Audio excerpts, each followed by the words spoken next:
kuatkan hati. Negeri ini memanggilmu kawan. Belajar bergerak berbagi untuk negeri. Guru penggerak majukan pendidikan. Guru penggerak menghamba pada murid. Kreatif rancang pembelajaran. Hargai potensi, tingkatkan prestasi. Lahirkan profil pelajar Pancasila. Belajar bergerak berbagi untuk negeri. Kita menjalin kolaborasi. Belajar bergerak berbagi untuk negeri. Demi bakti pada Ibu Pertiwi.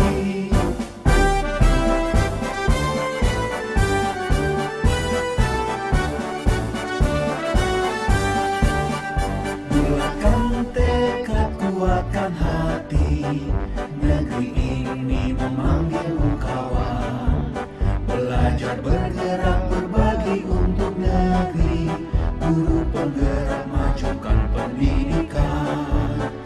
Guru penggerak menghamba pada murid. Kreatif rancang pembelajaran.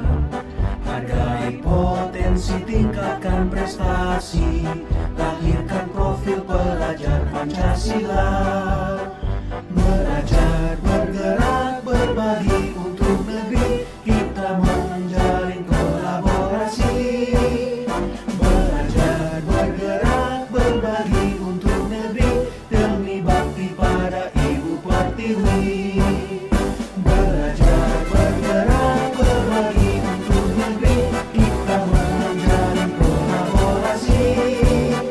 Belajar bergerak berbagi untuk negeri.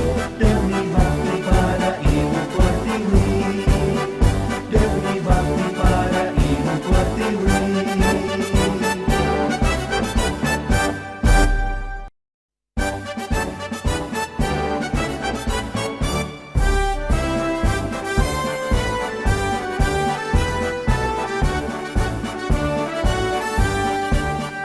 Bulatkan tekad, kuatkan hati. Negeri ini memanggilmu kawan. Belajar bergerak berbagi untuk negeri. Guru penggerak majukan pendidikan. Guru penggerak menghamba pada murid.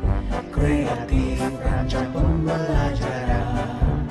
Hargai potensi, tingkatkan prestasi. Lahirkan profil pelajar Pancasila. Belajar bergerak berbagi untuk negeri. Kita menjalin kolaborasi. Belajar bergerak berbagi untuk negeri. Demi bakti pada Ibu Pertiwi.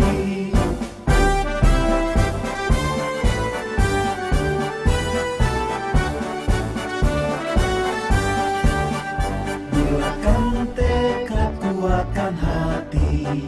Negeri ini memanggilmu kawan. Belajar bergerak berbagi untuk negeri.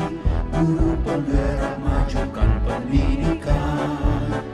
Guru penggerak menghamba pada murid. Kreatif rancang pembelajaran. Hargai potensi lagi untuk negeri. Ya, sambil memperkenalkan diri ya. Assalamualaikum warahmatullahi wabarakatuh. Bapak Ibu guruku hebat. Di sini saya berniat berbagi praktek baik. Saya hanya sekedar sharing-sharing, tidak bermaksud menggurui ya Bapak Ibu. Ini sekedar untuk melatih diri saya untuk bisa mengimbaskan apa yang sudah saya dapatkan dari program Guru Penggerak. Dalam hal ini saya berniat hanya sekedar sharing-sharing. Mohon izin Bapak Ibu, saya juga di sini sambil dalam perjalanan di Riau. Saat ini saya sedang berada di Riau dalam rangka urusan keluarga. Jadi saya sempatkan, sudah terlanjur dibuat jadwal.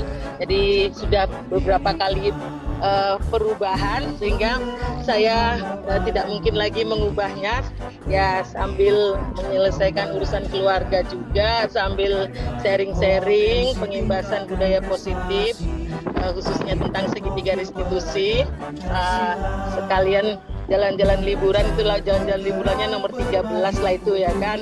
Yang pertamanya kita pengimbasan, yang kedua sambil menyelesaikan urusan keluarga. Baik ya Bapak Ibu, untuk mempersingkat waktu, dalam hal ini saya mulai presentasi saya. Bagi teman atau sahabat-sahabat saya di DGP Angkatan 6, ini hanya sekedar mengulang kaji aja dan tidak bermaksud menggurui atau yang sudah sama-sama kita dapat, sekaligus meramaikan webinar kita inilah gitu ya Bapak Ibu. Ya oke, kita mulai saja. Pada apa yang sudah saya dapatkan di program guru penggerak itu, saya mempelajari tentang segitiga restitusi. Apa itu? Dan itu ya baik, sebelumnya dipaparkan oleh saya Nilawati Wardani, guru SMA Negeri 1 Kisaran, calon guru penggerak Angkatan 6 Kabupaten Asahan, Provinsi Sumatera Utara. Adapun yang menjadi tujuan pembelajaran kita pada hari ini adalah pertama, guru memahami restitusi sebagai salah satu cara menanamkan disiplin positif pada murid sebagai bagian dari budaya positif di sekolah. Nah, kemudian tujuan yang kedua adalah guru dapat menerapkan restitusi dalam membimbing murid berdisiplin positif agar menjadi murid merdeka. Tujuan yang ketiga adalah guru bersikap reflektif, kritis, kreatif, dan terbuka.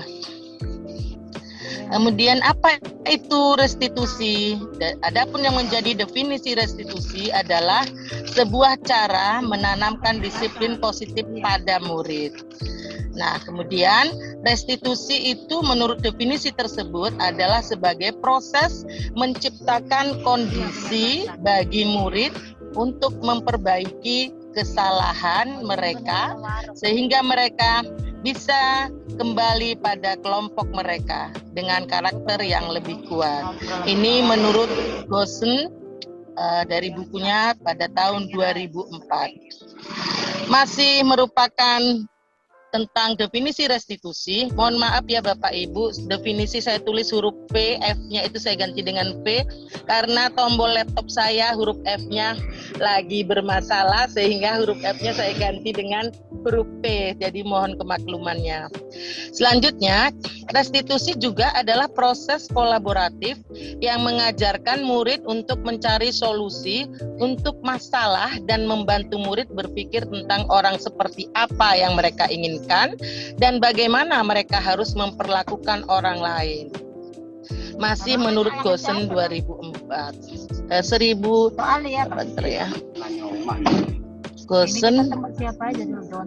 Gosen berapa itu? 2006 apa 2006 ya? Kemudian apa yang menjadi tujuan restitusi? Adapun yang menjadi tujuan restitusi yaitu restitusi membantu murid menjadi lebih memiliki tujuan. Kemudian disiplin positif, memulihkan dirinya setelah berbuat salah. Kemudian bukankah pada bagaimana berperilaku untuk menyenangkan, bukan untuk hanya sekedar menyenangkan orang lain, bukan pula hanya sekedar menghindari ketidaknyamanan. Sebentar saya buat slide show-nya aja supaya lebih besar tulisannya. Kemudian masih tujuan restitusi adalah melalui restitusi ketika murid berbuat salah, maka guru akan menanggapi dengan cara yang memungkinkan murid untuk membuat evaluasi internal tentang apa yang dapat mereka lakukan untuk memperbaiki kesalahan mereka dan mendapatkan kembali harga diri mereka. Apa yang menjadi efek atau akibat restitusi? Yaitu restitusi menguntungkan korban, tetapi juga menguntungkan orang yang telah berbuat salah. Ini sesuai dengan prinsip-prinsip dari teori kontrol William Glasser, solusi menang-menang atau win-win solution. Ada peluang luar biasa bagi murid untuk bertumbuh ketika mereka melakukan kesalahan. Bukankah pada hakikatnya begitulah cara kita belajar? Masih merupakan efek restitusi, yaitu murid perlu bertanggung jawab atas perilaku yang mereka pilih. Namun mereka juga dapat memilih untuk belajar dari pengalaman dan membuat pilihan yang lebih baik di waktu yang akan datang. Kemudian ketika guru memecahkan masalah perilaku mereka, murid akan kehilangan kesempatan untuk mempelajari keterampilan yang berharga untuk hidup mereka. Membedakannya dengan program disiplin lainnya, artinya restitusi mau kita bandingkan dengan program disiplin lainnya. Nah, pada restitusi bukan untuk menebus kesalahan, namun untuk belajar dari kesalahan. Dalam restitusi, ketika murid berbuat salah, guru tidak mengarahkan untuk menebus kesalahan dengan membayar sejumlah uang, memperbaiki kerugian yang timbul, atau sekedar meminta maaf. Karena kalau fokusnya ke sana, maka murid yang berbuat salah akan fokus pada tindakan untuk menebus kesalahan saja. Kemudian, apa yang menjadi ciri-ciri restitusi? Menghindari ketidaknyamanan yang bersifat eksternal, bukannya pada upaya perbaikan diri yang lebih bersifat internal. Jadi Bapak Ibu, yang sifat internalnya itulah yang mau kita perbaiki dengan restitusi ini. Jadi bukan hanya sekedar di permukaannya saja, tetapi sudah sampai di kedalamannya gitu. Biasanya setelah menebus kesalahan, orang yang berbuat salah akan merasa sudah selesai dengan situasi itu, sehingga merasa lega dan seolah-olah kesalahan tidak pernah terjadi. Nah, selanjutnya ciri-ciri restitusi itu adalah terkadang bisa juga muncul perasaan ingin balas dendam. Jadi kalau kita tidak selesaikan kesalahan murid itu dengan restitusi, bisa berefek timbulnya balas dendam. Jadi dalam hal ini, bila orang yang berbuat salah sebetulnya merasa tidak rela harus melakukan sesuatu untuk menebus kesalahannya. Jadi pada saat si anak kita suruh menebus kesalahannya, itu ada rasa tidak rela, sehingga efek jangka panjangnya dia menimbulkan rasa dendam. Jadi tidak itu yang diinginkan oleh restitusi. Jadi restitusi menghindari hal dendam tersebut. Jadi kalau tindakan untuk menebus kesalahan dipahami sebagai hukuman, maka mungkin mereka berpikir untuk membuat situasinya menjadi impas. Pembalasan seperti ini akan berdampak jangka panjang. Merupakan ciri-ciri restitusi, jadi pembalasan seperti ini akan berdampak jangka panjang karena konfliknya akan tetap ada. Jadi kalau tidak diselesaikan secara restitusi, konfliknya akan tetap ada. Menebus kesalahan itu tidak salah, namun biasanya tidak membuat kita menjadi pribadi yang lebih kuat. Jadi restitusi sebenarnya juga meliputi usaha untuk menebus kesalahan, tetapi sebaiknya merupakan inisiatif dari murid yang melakukan kesalahan itu sendiri. Artinya jangan guru yang memaksakan penebusan kesalahan, tetapi harus dari inisiatifnya si murid. Seperti itu ya Bapak Ibu. Proses pemulihan akan terjadi bila ada keinginan dari murid yang berbuat salah untuk melakukan sesuatu yang menunjukkan rasa penyesalannya. Jadi kudu dari muridnya Ibu atau Bapak, jadi bukan dari si guru. ya. Fokusnya tidak hanya pada mengurangi kerugian pada korban, tetapi juga bagaimana menjadi orang yang lebih baik dan melakukan hal baik pada orang lain dengan kebaikan yang ada dalam diri kita. Ketika murid belajar dari kesalahan untuk menjadi lebih baik, artinya di situ timbul kesadaran.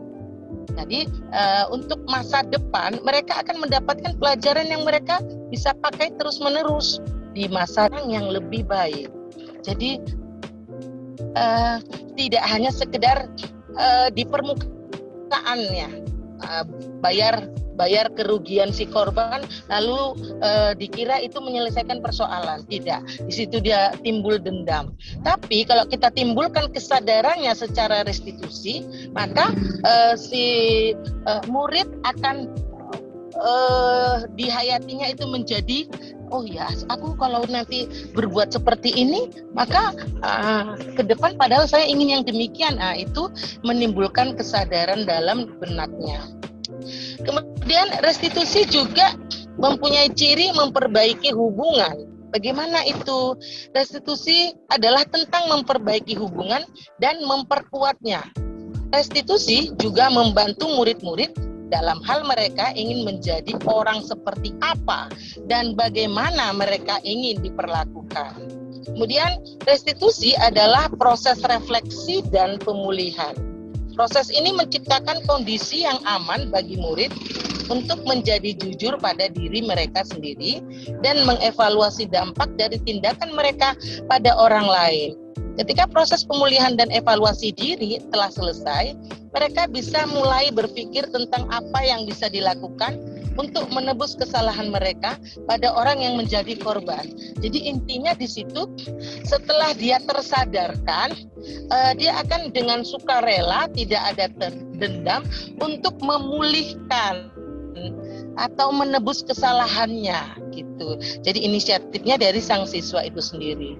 Baik, berikutnya ciri restitusi itu adalah dia bukan paksaan tetapi hanya bersifat tawaran. Jadi ditawarkan begini. Itu sifatnya tawaran.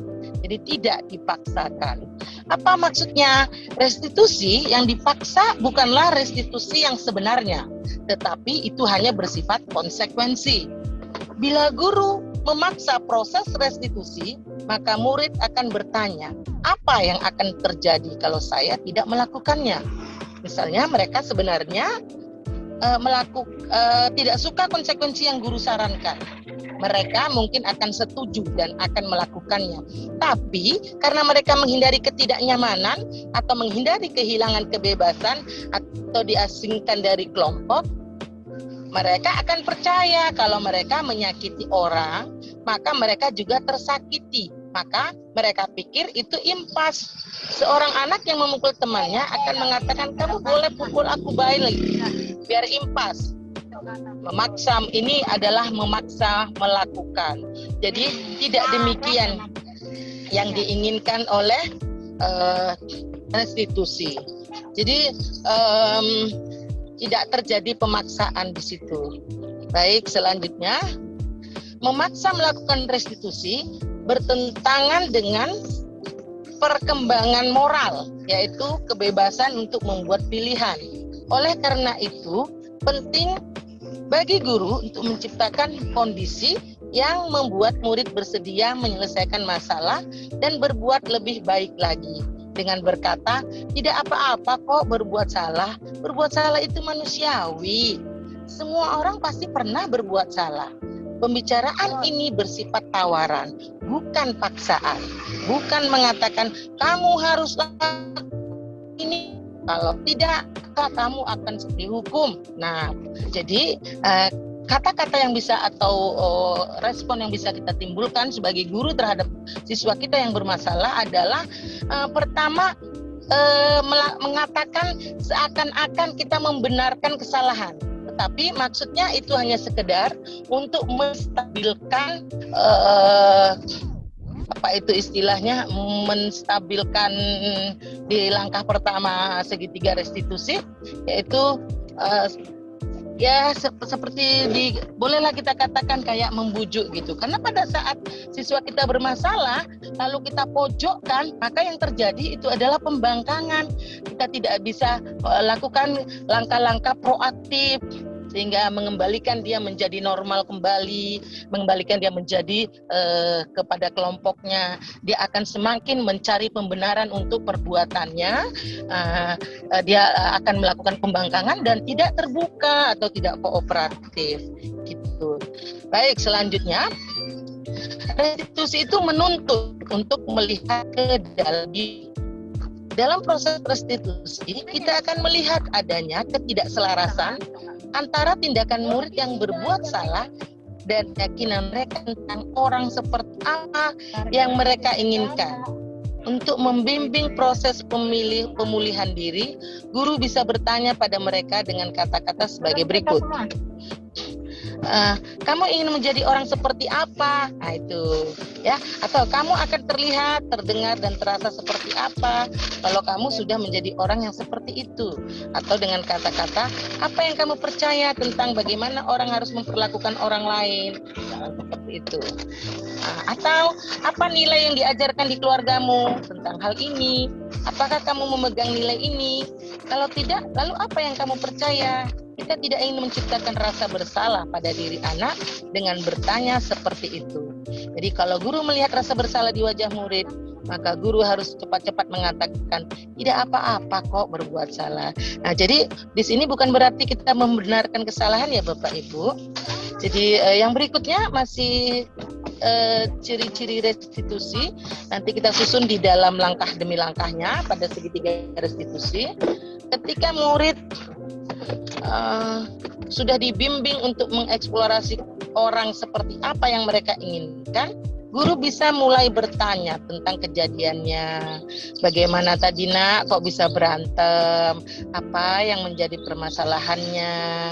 Apa yang kamu sedang perjuangkan? Seberapa sering hal ini terjadi? Apa yang ia lakukan? Ia berada di mana? Murid tidak akan berbohong lagi pada guru. Dia akan terbuka dan kooperatif. Masih merupakan ciri-ciri restitusi. Restitusi mencari kebutuhan dasar yang mendasari tindakan. Artinya begini. Untuk mencari kebutuhan dasar yang mendasari tindakannya gini. Apa sebenarnya yang menjadi kebutuhan dasar yang mana yang harus dipenuhinya? Artinya begini, kadang-kadang pada saat orang berbuat salah, itu sebenarnya dia sedang memenuhi kebutuhan dasarnya. Nanti akan saya jelaskan di sesi berikutnya. Kebutuhan dasar manusia itu ada beberapa, ada 5 ya. Jadi ada kebutuhan kelangsungan hidup dan sebagainya itu. Di situ seorang anak tadi harus mencuri misalnya. Nah, tindakan mencuri itu kan adalah tindakan yang melanggar hukum atau melanggar kesepakatan, tetapi pada saat itu dia harus terpaksa melakukan itu karena dia punya kebutuhan dasar yang harus dipenuhi. Misalnya apa?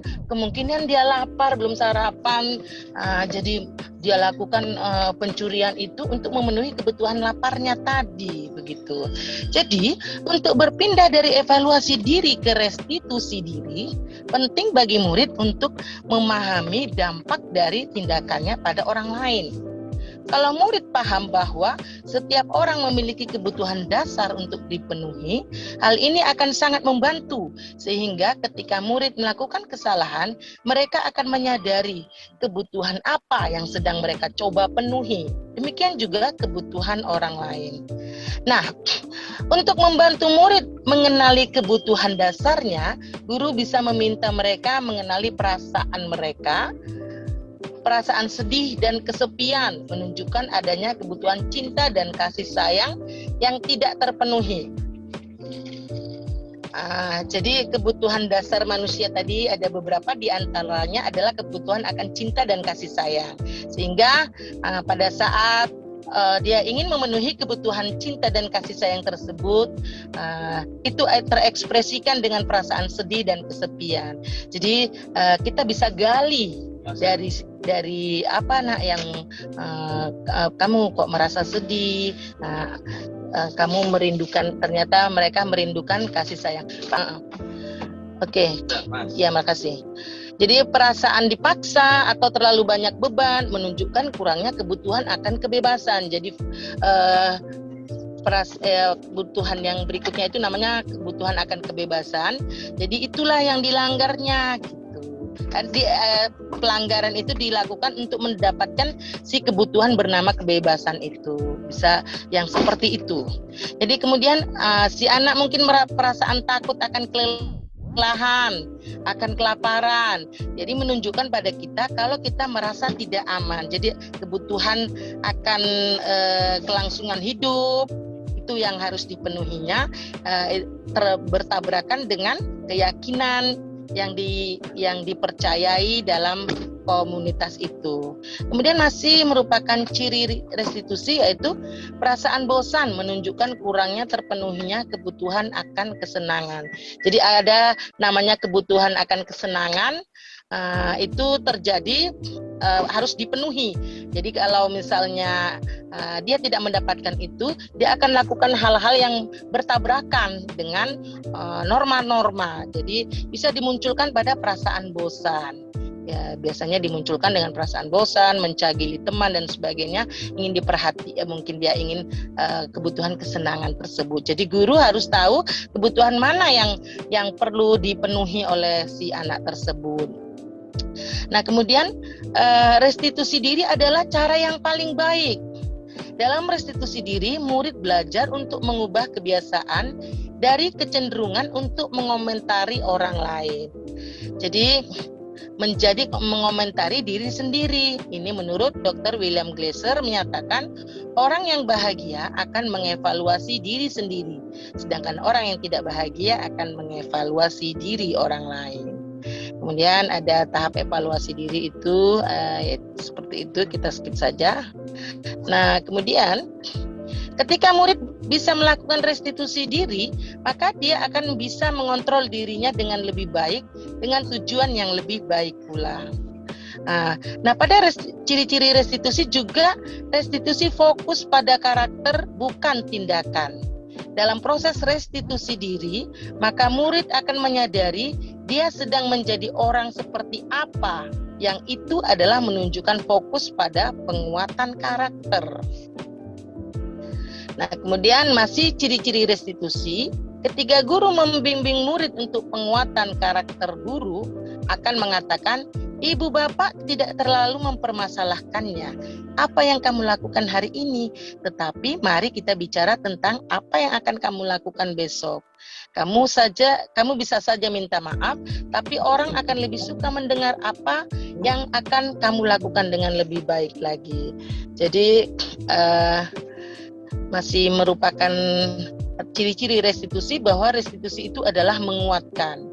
Bisakah momen ketika murid melakukan kesalahan menjadi sebuah momen yang baik? Jawabannya tentu bisa, asalkan ia bisa belajar dari kesalahan itu. Apa maksud dari kalimat kita bisa lebih kuat setelah kita belajar dari kesalahan? Lebih kuat di sini maksudnya bukan menekan perasaan kita dalam-dalam. Kuat di sini artinya menyadari apa yang bisa murid ubah dan murid benar-benar mengubahnya.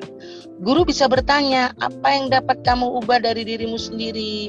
Bagaimana kamu akan berubah? Seperti itu. Nah, pada restitusi juga ciri-cirinya adalah restitusi itu fokus pada solusi. Jadi dalam restitusi, guru menstabilkan identitas murid dengan mengatakan kita tidak fokus pada kesalahan. Bapak Ibu tidak tertarik untuk mencari siapa yang benar dan siapa yang salah.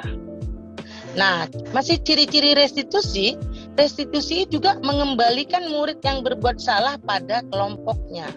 Mari kita lihat praktek pendidikan kita yang seringkali memisahkan anak-anak dari kelompoknya Misalnya seorang anak TK bersikap tidak kooperatif pada saat kegiatan mendengar dongeng dari gurunya. Anak itu disuruh keluar dari kelompoknya. Keluar dari kelompoknya, atau anak itu diminta untuk di belakang kelas atau di pojokan kelas, disuruh keluar kelas ke koridor, ke kantor guru, seringkali dibiarkan tanpa pengawasan. Nah, kalau pada anak remaja nakal, orang tua menyuruh pergi dari rumah, padahal kalau mereka jauh dari orang tuanya jadi tidak bisa mengajari mereka, dan mereka tidak belajar dari nilai-nilai kebajikan. Kalau mereka tidak belajar bagaimana nasib generasi kita ke depan.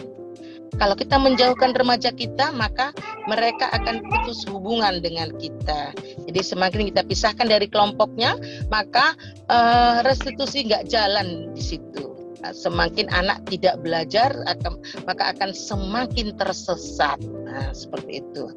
Masih merupakan ciri restitusi selanjutannya. Jadi ketika anak berbuat salah, kita tidak bisa memotivasi anak untuk menjadi baik. Kita hanya bisa menciptakan kondisi agar mereka bisa melihat ke dalam diri mereka. Kita seharusnya mengajari mereka untuk menyelesaikan masalah mereka, mengembalikan mereka ke kelompok mereka dengan karakter yang lebih kuat dan berusaha. Nah, selanjutnya ciri-ciri restitusi itu adalah terkadang bisa juga muncul perasaan ingin balas dendam. Jadi kalau kita tidak selesaikan kesalahan murid itu dengan restitusi, bisa berefek timbulnya balas dendam. Jadi dalam hal ini, bila orang yang berbuat salah sebetulnya merasa tidak rela harus melakukan sesuatu untuk menebus kesalahannya. Jadi pada saat si anak kita suruh menebus kesalahannya, itu ada rasa tidak rela, sehingga efek jangka panjangnya dia menimbulkan rasa dendam. Jadi tidak itu yang diinginkan oleh restitusi. Jadi restitusi menghindari hal dendam tersebut. Jadi kalau tindakan untuk menebus kesalahan dipahami sebagai hukuman, maka mungkin mereka berpikir untuk membuat situasinya menjadi impas. Pembalasan seperti ini akan berdampak jangka panjang. Merupakan ciri-ciri restitusi, jadi pembalasan seperti ini akan berdampak jangka panjang karena konfliknya akan tetap ada. Jadi kalau tidak diselesaikan secara restitusi, konfliknya akan tetap ada. Menebus kesalahan itu tidak salah, namun biasanya tidak membuat kita menjadi pribadi yang lebih kuat. Jadi restitusi sebenarnya juga meliputi usaha untuk menebus kesalahan, tetapi sebaiknya merupakan inisiatif dari murid yang melakukan kesalahan itu sendiri. Artinya jangan guru yang memaksakan penebusan kesalahan, tetapi harus dari inisiatifnya si murid. Seperti itu ya Bapak Ibu. Proses pemulihan akan terjadi bila ada keinginan dari murid yang berbuat salah untuk melakukan sesuatu yang menunjukkan rasa penyesalannya. Jadi kudu dari muridnya Ibu atau Bapak, jadi bukan dari si guru. Ya, fokusnya tidak hanya pada mengurangi kerugian pada korban, tetapi juga bagaimana menjadi orang yang lebih baik dan melakukan hal baik pada orang lain dengan kebaikan yang ada dalam diri kita. Ketika murid belajar dari kesalahan untuk menjadi lebih baik, artinya di situ timbul kesadaran. Jadi untuk masa depan mereka akan mendapatkan pelajaran yang mereka bisa pakai terus-menerus di masa yang lebih baik. Jadi tidak hanya sekedar di permukaannya bayar kerugian si korban lalu dikira itu menyelesaikan persoalan. Tidak, di situ dia timbul dendam. Tapi kalau kita timbulkan kesadarannya secara restitusi, maka si murid akan dihayatinya itu menjadi, oh ya, aku kalau nanti berbuat seperti ini, maka ke depan padahal saya ingin yang demikian. Itu menimbulkan kesadaran dalam benaknya. Kemudian restitusi juga mempunyai ciri memperbaiki hubungan. Bagaimana itu? Restitusi adalah tentang memperbaiki hubungan dan memperkuatnya. Restitusi juga membantu murid-murid dalam hal mereka ingin menjadi orang seperti apa dan bagaimana mereka ingin diperlakukan.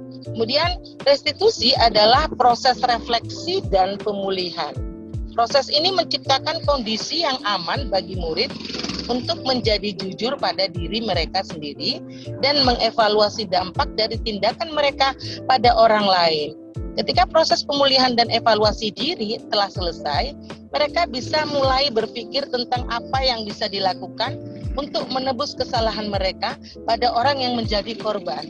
Jadi intinya di situ, setelah dia tersadarkan, dia akan dengan sukarela, tidak ada dendam, untuk memulihkan atau menebus kesalahannya gitu. Jadi inisiatifnya dari sang siswa itu sendiri. Baik, berikutnya ciri restitusi itu adalah dia bukan paksaan tetapi hanya bersifat tawaran. Jadi ditawarkan begini. Nah, itu sifatnya tawaran. Jadi tidak dipaksakan. Apa maksudnya? Restitusi yang dipaksa bukanlah restitusi yang sebenarnya, tetapi itu hanya bersifat konsekuensi. Bila guru memaksa proses restitusi, maka murid akan bertanya, apa yang akan terjadi kalau saya tidak melakukannya? Misalnya mereka sebenarnya tidak suka konsekuensi yang guru sarankan. Mereka mungkin akan setuju dan akan melakukannya. Tapi karena mereka menghindari ketidaknyamanan atau menghindari kehilangan kebebasan atau diasingkan dari kelompok, mereka akan percaya kalau mereka menyakiti orang, maka mereka juga tersakiti. Maka mereka pikir itu impas. Seorang anak yang memukul temannya akan mengatakan, kamu boleh pukul aku balik, biar impas. Memaksa ini adalah memaksa melakukan. Jadi tidak demikian yang diinginkan oleh restitusi. Jadi tidak terjadi pemaksaan di situ. Baik, selanjutnya memaksa melakukan restitusi bertentangan dengan perkembangan moral, yaitu kebebasan untuk membuat pilihan. Oleh karena itu, penting bagi guru untuk menciptakan kondisi yang membuat murid bersedia menyelesaikan masalah dan berbuat lebih baik lagi. Dengan berkata, tidak apa-apa kok berbuat salah. Berbuat salah itu manusiawi. Semua orang pasti pernah berbuat salah. Pembicaraan ini bersifat tawaran, bukan paksaan. Bukan mengatakan, kamu harus lakukan ini. Kalau tidak, kamu akan dihukum. Nah, jadi kata-kata yang bisa atau respon yang bisa kita timbulkan sebagai guru terhadap siswa kita yang bermasalah adalah pertama mengatakan seakan-akan kita membenarkan kesalahan, tetapi maksudnya itu hanya sekedar untuk menstabilkan apa itu istilahnya, menstabilkan di langkah pertama segitiga restitusi, yaitu seperti bolehlah kita katakan kayak membujuk gitu. Karena pada saat siswa kita bermasalah lalu kita pojokkan, maka yang terjadi itu adalah pembangkangan. Kita tidak bisa lakukan langkah-langkah proaktif sehingga mengembalikan dia menjadi normal kembali, mengembalikan dia menjadi kepada kelompoknya. Dia akan semakin mencari pembenaran untuk perbuatannya. Dia akan melakukan pembangkangan dan tidak terbuka atau tidak kooperatif gitu. Baik, selanjutnya restitusi itu menuntut untuk melihat ke dalam proses restitusi. Kita akan melihat adanya ketidakselarasan antara tindakan murid yang berbuat salah dan keyakinan mereka tentang orang seperti apa yang mereka inginkan. Untuk membimbing proses pemulihan diri, guru bisa bertanya pada mereka dengan kata-kata sebagai berikut. Kamu ingin menjadi orang seperti apa? Nah itu ya, atau kamu akan terlihat, terdengar dan terasa seperti apa kalau kamu sudah menjadi orang yang seperti itu? Atau dengan kata-kata, apa yang kamu percaya tentang bagaimana orang harus memperlakukan orang lain? Jangan seperti itu. Atau apa nilai yang diajarkan di keluargamu tentang hal ini? Apakah kamu memegang nilai ini?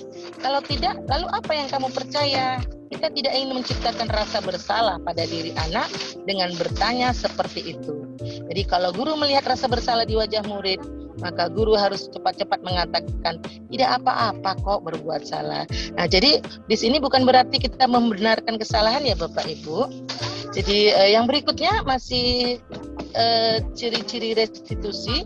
Nanti kita susun di dalam langkah demi langkahnya pada segitiga restitusi. Ketika murid sudah dibimbing untuk mengeksplorasi orang seperti apa yang mereka inginkan, guru bisa mulai bertanya tentang kejadiannya. Bagaimana tadi nak kok bisa berantem?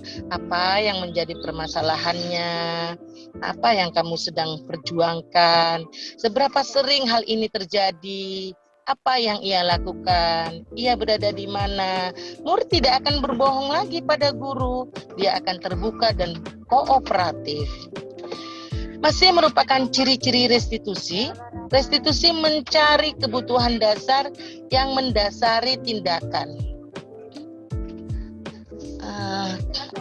Artinya begini, untuk mencari kebutuhan dasar yang mendasari tindakannya gini, apa sebenarnya yang menjadi kebutuhan dasar yang mana yang harus dipenuhinya.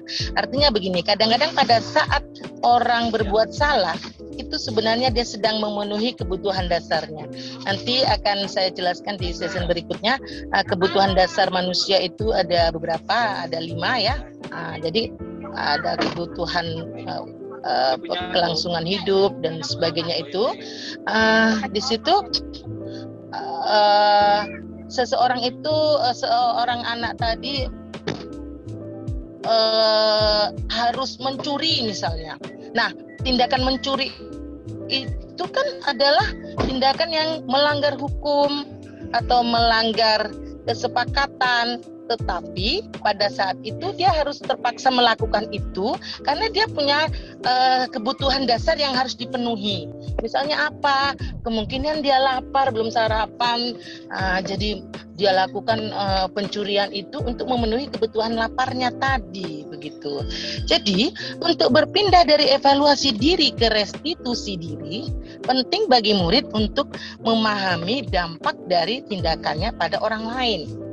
Kalau murid paham bahwa setiap orang memiliki kebutuhan dasar untuk dipenuhi, hal ini akan sangat membantu sehingga ketika murid melakukan kesalahan, mereka akan menyadari kebutuhan apa yang sedang mereka coba penuhi.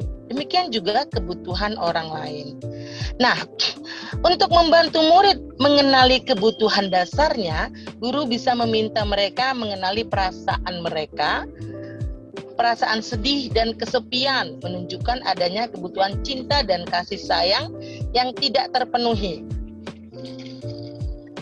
Jadi kebutuhan dasar manusia tadi ada beberapa, di antaranya adalah kebutuhan akan cinta dan kasih sayang. Sehingga pada saat dia ingin memenuhi kebutuhan cinta dan kasih sayang tersebut, itu terekspresikan dengan perasaan sedih dan kesepian.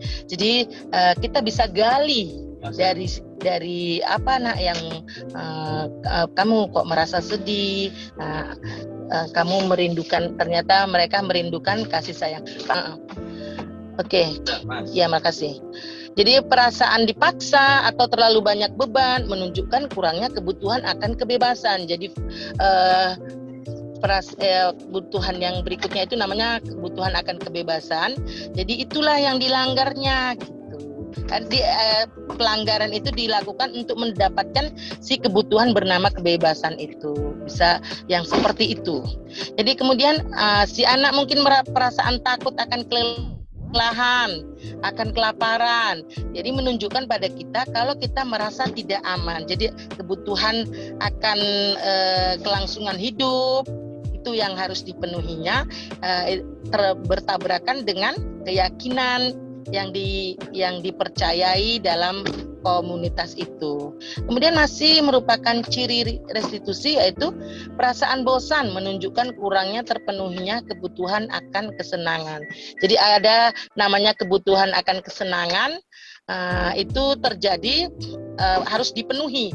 Jadi kalau misalnya dia tidak mendapatkan itu, dia akan lakukan hal-hal yang bertabrakan dengan norma-norma. Jadi bisa dimunculkan pada perasaan bosan.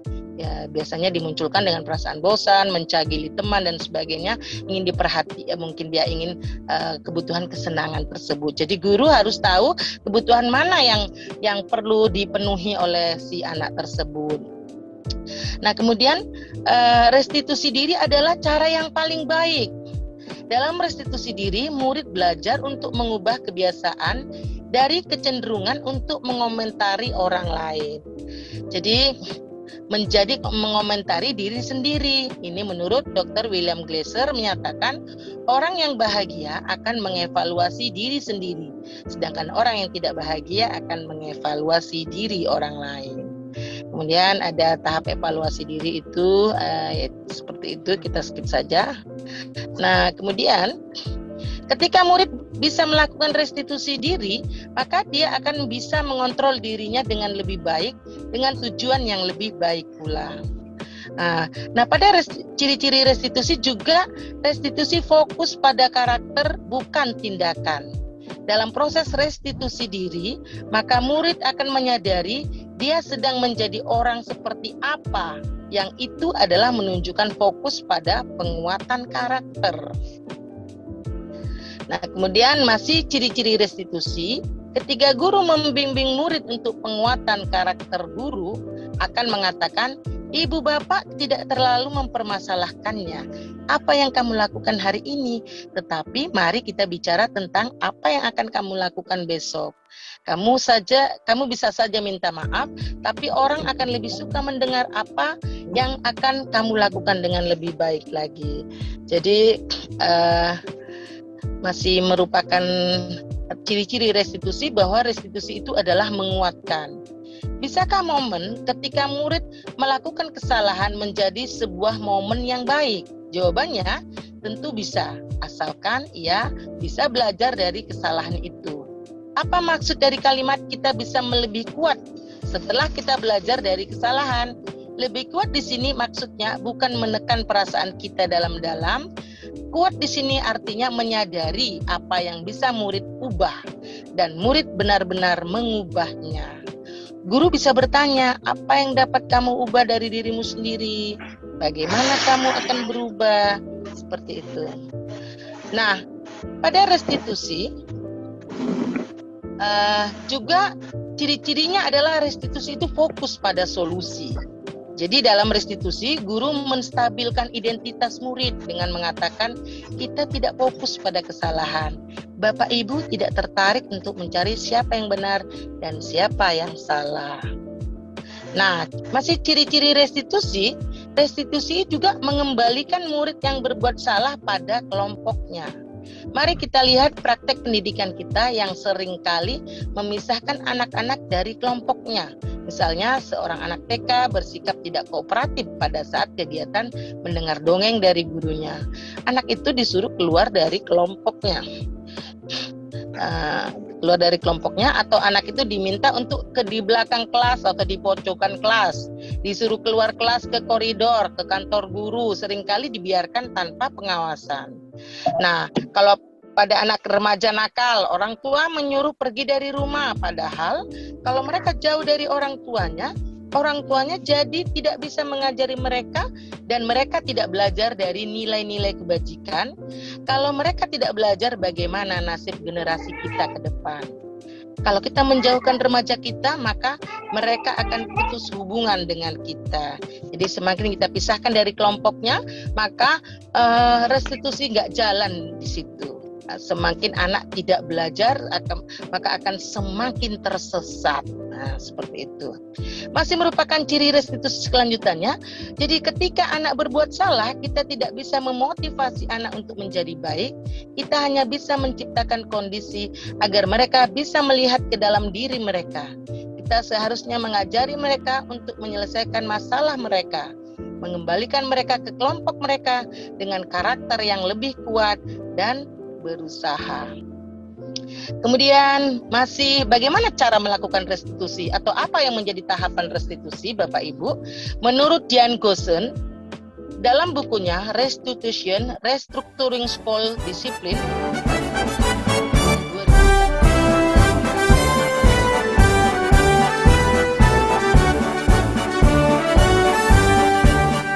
bulatkan tekad, kuatkan hati, negeri ini memanggilmu kawan. Belajar bergerak berbagi untuk negeri, guru penggerak majukan pendidikan. Guru penggerak menghamba pada murid, kreatif rancang pembelajaran. Hargai potensi, tingkatkan prestasi, lahirkan profil pelajar Pancasila. Belajar bergerak berbagi untuk negeri, kita menjalin kolaborasi. Belajar bergerak berbagi untuk negeri, demi bakti pada Ibu Pertiwi.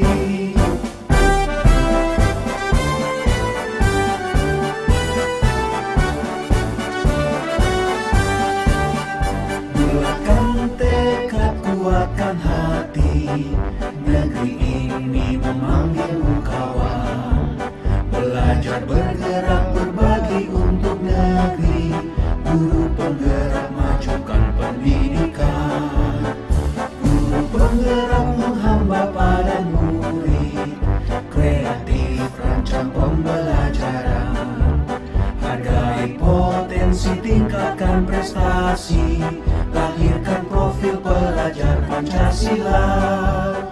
Belajar bergerak berbagi untuk negeri, kita menjalin kolaborasi. Belajar bergerak berbagi untuk negeri, demi bakti pada Ibu Pertiwi.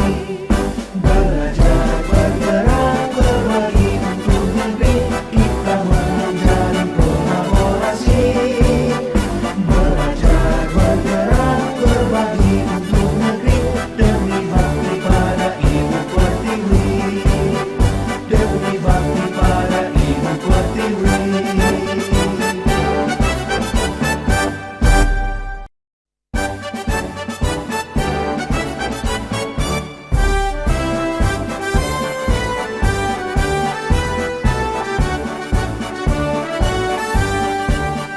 Bulatkan tekad, kuatkan hati, negeri ini memanggilmu kawan.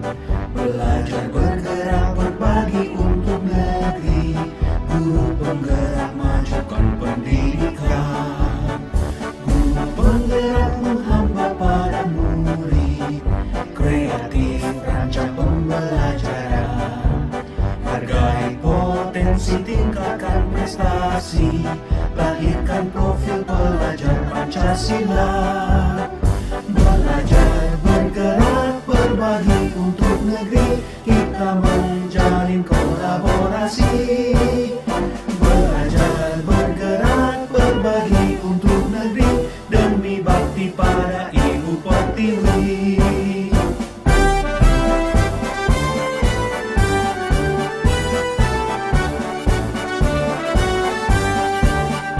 Bulatkan tekad, kuatkan hati, negeri ini memanggilmu kawan. Belajar bergerak berbagi untuk negeri, guru penggerak majukan pendidikan. Guru penggerak menghamba pada murid, kreatif rancang pembelajaran. Hargai potensi, tingkatkan prestasi, lahirkan profil pelajar Pancasila. Belajar bergerak berbagi untuk negeri, kita menjalin kolaborasi. Belajar bergerak berbagi untuk negeri, demi bakti pada Ibu Pertiwi. Belajar bergerak berbagi untuk negeri, kita menjalin kolaborasi. Belajar bergerak berbagi untuk negeri,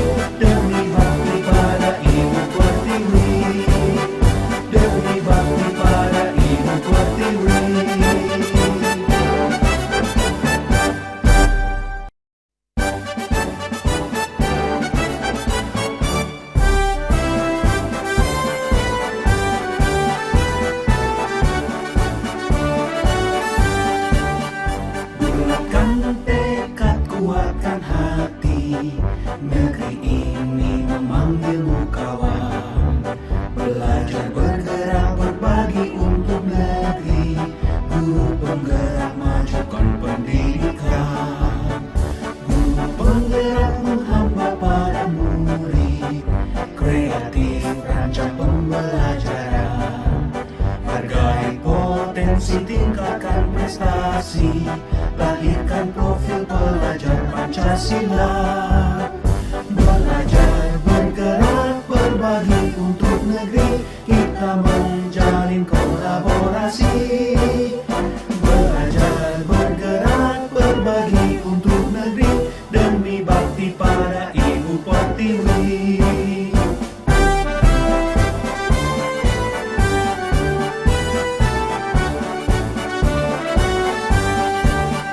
Bulatkan tekad, kuatkan hati, negeri ini memanggilmu kawan. Belajar, bergerak, berbagi untuk negeri, guru penggerak majukan pendidikan. Guru penggerak menghamba pada murid, kreatif rancang pembelajaran. Hargai potensi, tingkatkan prestasi, lahirkan profil pelajar Pancasila.